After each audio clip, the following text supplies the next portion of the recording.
আসসালামু আলাইকুম প্রিয় চাকরি প্রত্যাশী ভাই বোনেরা, কেমন আছেন সবাই? আশা করি সকলেই ভালো আছেন। একটি সম্পূরক কোণ 30 ডিগ্রি হলে অপর কোণের 1/2 কত? এটি চাকরির পরীক্ষাতে ঘুরে ফিরে বারবার আসে। আরেকটি প্রশ্ন এই সম্পূরক কোণ থেকে আসে, সেটি হলো একটি সম্পূরক কোণের অর্ধেকের মান কত? এই গণিতটিও আমাদের এই চ্যানেলে দেওয়া আছে, আপনারা ভিডিওটি চাইলে দেখে নিতে পারেন। আমরা আজকে এই ম্যাথটির সমাধান করব। একটি সম্পূরক কোণ 30 ডিগ্রি হলে অপর কোণের 1/2 কত? তাহলে আমরা ধরে নেই একটি কোণ দেওয়া আছে। সমাধান, এখানে একটি কোণ দেওয়াই আছে। একটি কোণ কত?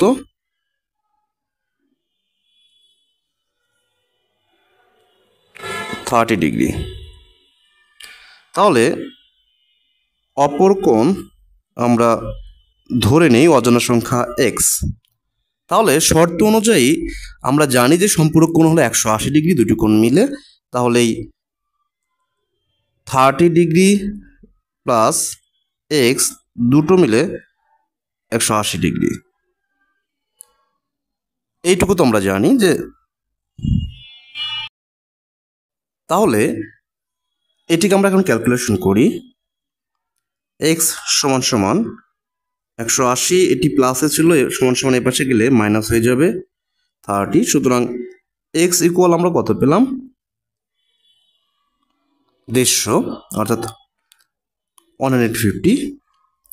এবার আমাদেরকে চেয়েছে কি অপর কোণের এক্স, মানে অপর কোণ আমরা কত ধরেছিলাম? এক্স এর 1/2। তাহলে এক্স এর 1/2 মানে হলো হাফ। তাহলে এক্স মানে আমরা কত পেয়েছি? 150 এর হাফ। এবার আমরা এটাকে কাটাকাটি করি, 75, তার মানে এটি অ্যান্সার। এই 75 1/2। তাহলে এটি হবে না কাটা, খ হবে না কাটা, গ হবে না কাটা, অ্যান্সার ঘ 75।